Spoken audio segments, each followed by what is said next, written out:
Well, good evening, everyone. Thank you for coming out and hanging around for the last guy to speak. So I'm Todd Trebanco, the chair of the Medfield State Hospital Development Committee. Our committee was created by the Board of Selectmen in August of 2018, shortly after the master plan was delivered by the Master Planning Committee. And our committee is made up of real estate professionals, Medfield residents, working in commercial real estate, and unaffiliated with the last several years of master planning activity at the hospital. Most of our group is here tonight, I'd say somewhat ironically sitting at this end of the table, while all the folks you heard from previously are affiliated with the master planning effort. Selectman Murby was also on the development committee as a representative of the Board of Selectmen. So our charter for the development committee was to go out and engage the broader real estate development community regarding the viability of the preferred scenario. So take the work product from 4 years of master planning in Medfield and leave the city limits of Medfield, go out into the world and talk to developers about, does this make sense? What do you see in here that you think is viable or you think is a non-starter, and just talk to us about what you think of this vision and give us your reactions. And then we were to come back to the Board of Selectmen as a committee and recommend what, if anything, should be brought to the town regarding the future of the hospital. So the principal tool we used to do this is we issued a request for information, an RFI, which is a non-binding document. It was 7 pages long. We thought initially we would target this to a fairly small group of developers who, in our judgment, might have the capacity or the experience to execute a project of this magnitude. But as we really looked at it, we decided we should err on the side of information. We were trying to get information, and we were going to send it out to not only large development firms in the Northeast, but also others who had expressed interest in the hospital site at some point over time to the town. And we were very clear that it was a non-binding exercise. So we said to these developers that you're not required to respond to this. We're purely looking for information at this point. There may not be a subsequent request for qualifications or request for proposals, but if there is, you haven't gained any type of advantage just by giving us free information now in the process. This is basically a brainstorming feedback type of exercise. And conversely, if you don't respond to the RFI, you're not precluded at a later point in time, if the town is to go to request for proposals, from coming in and giving us your proposal for this site. And we really wanted to talk to them about the master plan as a vision. It's not the plans and specs or the blueprint. It's a master plan. We didn't get to the level of how many studios versus 1 bedrooms. We didn't get to the idea of if there's an inn that's proposed, is that going to work in year 1 versus year 3? This was a broader brush.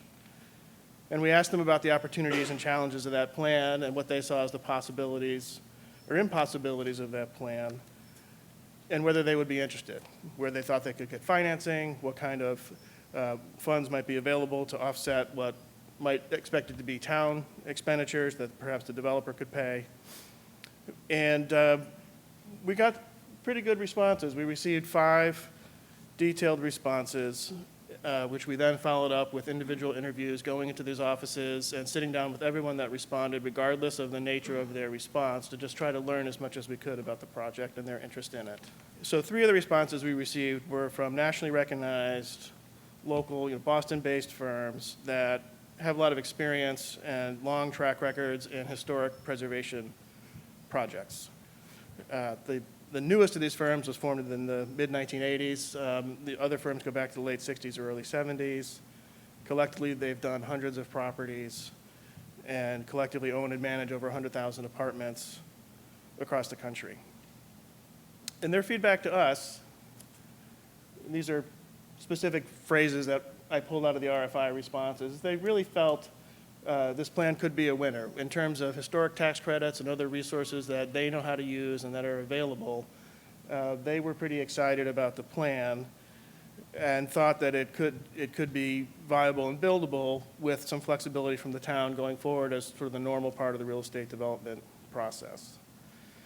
The focus really was kind of thinking back on north of Hospital Road. We didn't exclude anything from the discussions, but I think in terms of the resources that these developers tap into and know how to leverage, they're very interested in the reuse of the historic buildings on the site, and that's what's driving their interest.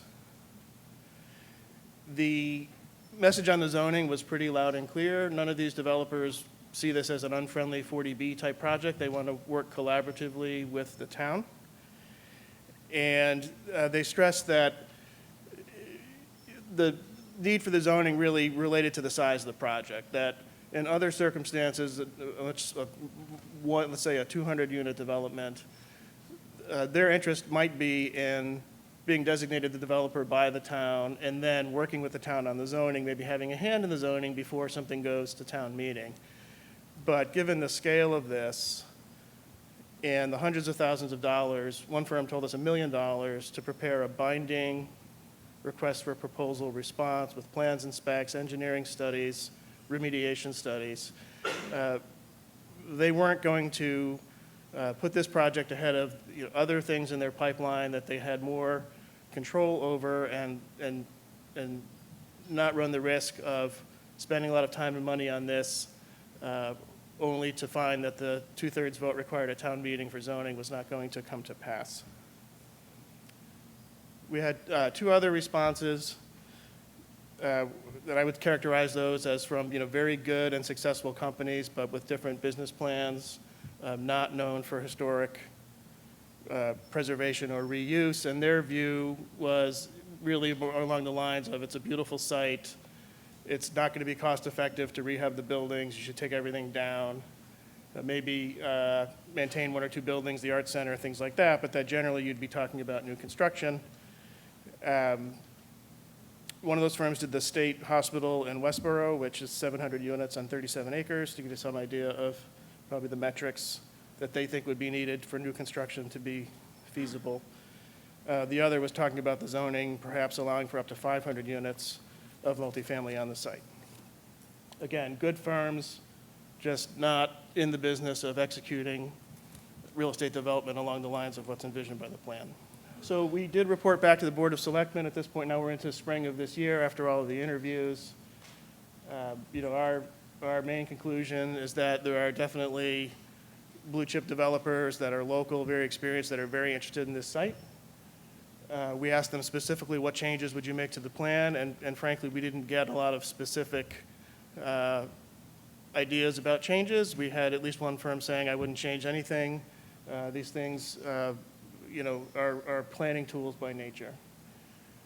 You've heard from myself and others about the need to change the zoning. Our concern on the committee is that without the zoning, you're not going to get this type of firm.